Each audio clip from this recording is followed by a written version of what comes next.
Patrimonio es una iniciativa financiada por el Fondo de Fomento de Medios de Comunicación Social del Gobierno de Chile y del Consejo Regional.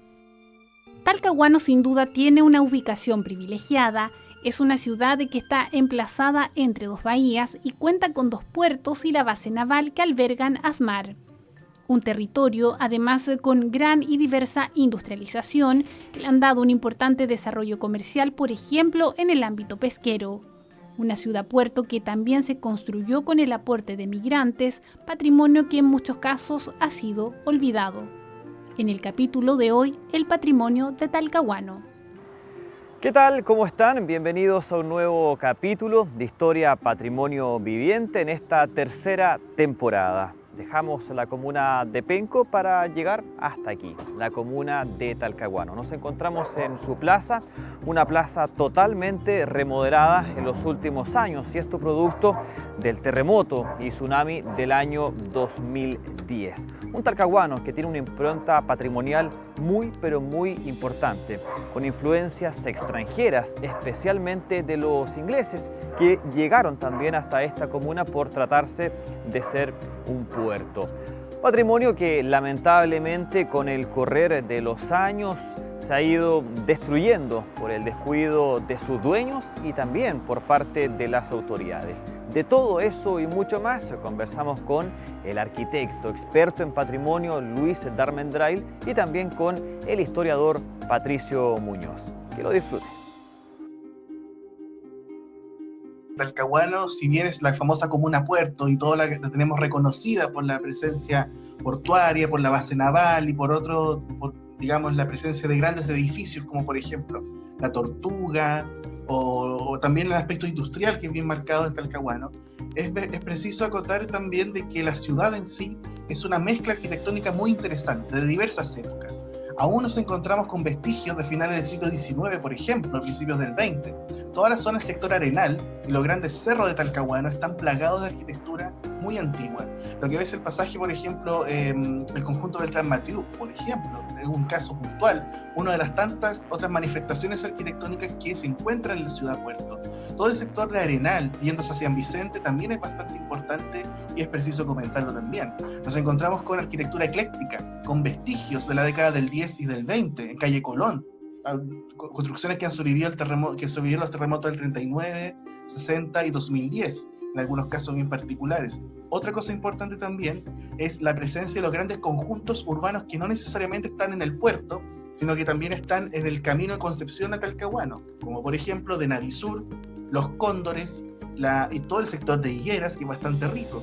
Nos encontramos con manifestaciones arquitectónicas mucho más modernas y que apelan a la idea de conjunto, en ese ideario de mediados de siglo, de hacer poblaciones bastante grandes, con equipamiento y totalmente, digamos, pensadas para la vida en comunidad y principalmente para la clase media y la clase obrera. Y ya yendo hacia el puerto nos encontramos ya con otra arquitectura mucho más moderna. Por ejemplo, lo que hizo la Corby con la remodelación Simons frente al Estadio del Morro, o también la remodelación Blanco Encalada, que está en Blanco Encalada, y entre Blanco Encalada y Colón son dos grandes conjuntos de departamentos proyectados por la Corby y que son contemporáneos a la remodelación Paicavía en Concepción o la Villa San Pedro en San Pedro. Entonces, si te das cuenta, Talcahuano es tiene una riqueza arquitectónica muy grande, no solamente en lo que es la idea del puerto o la zona costera, también en el interior, también en el camino próximo a Concepción, en los cerros, para qué decir, o sea, nos encontramos con muchas manifestaciones arquitectónicas notables de cómo se adaptó ciertos lenguajes arquitectónicos a la geografía tan especial de la ciudad de Talcahuano, y además todo eso conectado por callejuelas, pasajes, senderos y una forma de habitar bastante particular, muy propia de los puertos y muy propia también de lo que es Talcahuano. Gran parte del sector Arenal, por ejemplo, cerca de la estación Arenal, yendo hacia San Vicente, nos encontramos con varios vestigios de grandes mansiones, muchas de ellas construidas por familias extranjeras que tenían, digamos, interés, tenían dinero suficiente para construir esos chalets en aquella época y que evidencian la influencia de arquitectura francesa, inglesa, alemana, etc. Porque al igual que Valparaíso, Talcahuano también tuvo una presencia extranjera muy importante, con trabajadores del puerto, con comerciantes, con diversas personas que, digamos, se generan dinámicas sociales bien especiales. Por ejemplo, si tú ves calle Colón, fotografías antiguas, vamos a dar cuenta de la gran cantidad de comercio que existía de diversa índole. Los molinos, por ejemplo, las grandes casas comerciales, los bancos. Era literalmente como uno camina en calle Prat de Valparaíso, una cosa así, pero en la versión de Talcahuano. Por lo tanto, claro, o sea, la influencia extranjera fue muy importante y quedó grabada en varias obras arquitectónicas del puerto. Es importante mencionar la plaza, todo lo que rodea la plaza en Talcahuano, o sea, el Teatro Dante, el edificio de la tienda Lamas, que está, digamos, en la esquina, al lado del Teatro Dante, que igual es una arquitectura moderna de los años 40 bien interesante, el resto de edificios que aún permanecen, algunos comerciales, otros de oficinas, y además la iglesia, la parroquia San José, está frente a la plaza con una arquitectura audaz, totalmente vanguardista, muy propia de los años 60 y 70, obra de Gabriela González, Ernesto Vilches y Pedro Tagle. Y al lado de ella la torre Arturo Prat, un vestigio de las políticas de la Unidad Popular, de la iniciativa que tuvo Osvaldo Cáceres como director de la Cormu en esa época, justamente en los años 72, 73 aproximadamente. Es verdad que las catástrofes naturales le han pasado la cuenta al patrimonio de Talcahuano, aunque también hay otros que han quedado al olvido. También es cierto que la Comuna Puerto en el proceso de reconstrucción post-27F vio una oportunidad de cambiarle la cara a la ciudad. El patrimonio arquitectónico de Talcahuano, al no estar protegido, porque tampoco se han generado planes de protección de arquitectura patrimonial en Talcahuano, que se podría hacer, porque de hecho hay muchísimo todavía, no está todo perdido. Hay muchísimo todavía que recuperar y que contar. Entonces, claro, muchas obras se perdieron, otras se abandonaron, porque las familias, como bien decías tú, fallecieron, los herederos, digamos, se dispersaron, etc. Y eso que pasó con varios de los chalets cerca de San Vicente, por ejemplo, el Castillo del Diablo, la Quinta Santa Leonor, un edificio que había hartas historias, que se incendió, dicen que se quemó solo, por alguna presencia dentro, o cosas de ese tipo, o las casonas de Bilbao. Talcahuano ha tenido mejoras, eso es indudable, o sea, lo que pasa con este nuevo santuario para aves, que está en el acceso, digamos, es bien importante, la calidad del aire, la calidad del agua, etcétera, ha habido varias mejoras. Después del tsunami podemos encontrar una renovación total de la imagen del sector de La Poza, todo el sector costero, que es bien, bien llamativo. Destaco mucho la calle Colón y también la calle Thompson, que está la esquina de Thompson con Colón, y donde se encuentran vestigios como el Teatro Colón, el otro gran cine de Talcahuano. Ahí tú das la vuelta y te encuentras con una sumatoria de obras arquitectónicas entre los años 40 y 60, que son realmente notables. Entonces yo siento de que aún queda mucho por descubrir en Talcahuano, y yo sé que la gente en Talcahuano también aprecia su arquitectura, aprecia su historia, tiene un fuerte apego a la trayectoria arquitectónica y a aquellos elementos que para la gente del puerto son importantes. Cuesta imaginarlo, pero el sector El Morro de Talcahuano fue por muchos años una playa muy visitada por los vecinos de la Comuna Puerto, y San Vicente fue el gran balneario de esta ciudad. San Vicente fue uno de los balnearios más cuicos de Chile. Claro. Y pues, y llegaba mucho inglés y el tren llegaba hasta ahí. Ahí se cuenta la historia del Castillo del Diablo, donde había un señor nada más extraño en las noches, y que cuando se derrumbó el ruido del derrumbe, que fue por descuido en realidad, ¿no?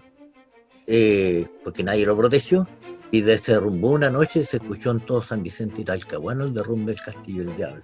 Molino Mathieu Brañas, un enorme mole con una construcción espectacular, que ni un terremoto ni maremoto ha podido hacerle mella, y tenía orden de demolición. O sea, puedes crear, no sé, desde un centro cultural a un teatro, cualquier cosa, si esa cosa, aunque la dinamiten, no va a caer.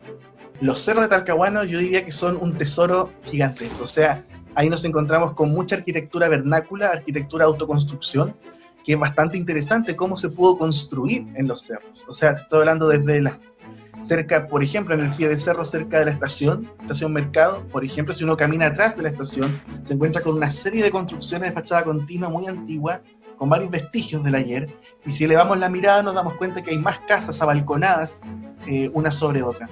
También pasa en el cerro, por ejemplo, no sé, en la Fuente, pasando el puente de Arcos, el mismo cementerio que está en pendiente. que es bastante interesante de destacar también. O sea, la relación de los cerros con Talcahuano es bastante, lo que se genera de esa relación es bastante interesante en materia arquitectónica y también de intervención urbana. Y ojo, no podemos dejar fuera también el sector de hacia arriba, o sea, los sectores de las canchas, yendo hacia Tumbes. O sea, ahí estamos hablando de otra riqueza patrimonial que ya no es solamente la arquitectónica, sino que tiene que ver con otros valores, mucho más asociados a la cultura de los pescadores, a las prácticas, cosas de ese tipo. El eje Colón, La Poza, el tercer acceso a los cerros son algunas de las transformaciones que ha tenido Talcahuano en su historia reciente. Pero hay más proyectos que le darán un nuevo aire al futuro arquitectónico de la ciudad puerto. No hemos podido preservar las cosas que eran preservables. El remolcador famoso que está ahí. El RAM Poderoso, tiene una historia. El RAM Poderoso fue construido al lado del Titanic, en el mismo tiempo, en el mismo lugar y por los mismos trabajadores. Y sirvió, ¿para qué te digo? Rescató al barco al Metula, sacó petroleros que estaban encallados y botando petróleo en la bahía de San Vicente. O sea, se está haciendo un esfuerzo de recuperar. El terremoto del 2010 tiró algunos cañones de españoles que hoy día están resguardados por la institucionalidad, están en la PDI en realidad eso, guardados para que en el futuro se les pueda dar la dignidad que merecen. Rescatar algunos teatros como el Colón, que ya está perdido, el Dante, que se está haciendo algo que todavía no avanza mucho, pero esperamos verlo. Yo creo que Talcahuano en estos momentos está pasando por un proceso por el cual pasan varias ciudades, que es de poder, digamos, por un lado el tema inmobiliario, o sea, uno ve la calle Colón, digamos todo Colón, desde el límite de Hualpén hasta el mismo puerto, y estamos viendo bastantes edificios y condominios. Se nota la presencia de ese tipo de construcciones, y en la zona ya más mismo del casco histórico de Talcahuano se aprecia la intención de hacer una arquitectura tal vez contemporánea, pero que no tiene quizás un resultado tan bueno. Por ejemplo, el edificio municipal frente a la plaza, no la municipalidad, sino un edificio que antiguamente era de color verde, de 4 pisos, bastante grande frente a la plaza, que ahora lo transformaron y lo trataron de actualizar, darle el toque como moderno, contemporáneo, pero en realidad mataron la singularidad que tenía el edificio y lo trataron de dejar, pasa a ser como una obra más dentro del área metropolitana de Concepción. Entonces ese tipo de situaciones es pertinente que no ocurran para mantener la misma riqueza y diversidad arquitectónica que tiene Talcahuano. Sería bueno que existiera un plan de reconocimiento de arquitectura patrimonial, que sea desde los cerros hasta la zona ya del plano, yendo hacia Higueras, de Navisur, Medio Camino, etcétera. Siento que es muy importante tener una visión más panorámica de Talcahuano y de toda la diversidad de sectores, barrios, poblaciones y conjuntos, porque la arquitectura que hemos hablado siempre en Lota o en Concepción no es un elemento unitario, o sea, tenemos que hablar de conjuntos, tenemos que hablar de barrios, de la diversidad que existe en un paisaje. Y así, junto a Luis y junto a Patricio, conocimos un poquito más acerca de la historia patrimonial, arquitectónica de la comuna de Talcahuano, sus lugares más tradicionales y cómo han sufrido esta transformación, también del trabajo que se hace para resguardar toda esta historia patrimonial que tiene la comuna Puerto. Y nos vamos a quedar aquí en la comuna de Talcahuano para conocer otras historias un tanto desconocidas de la comuna Puerto. Eso la próxima semana en una nueva edición de Historia Patrimonio Viviente.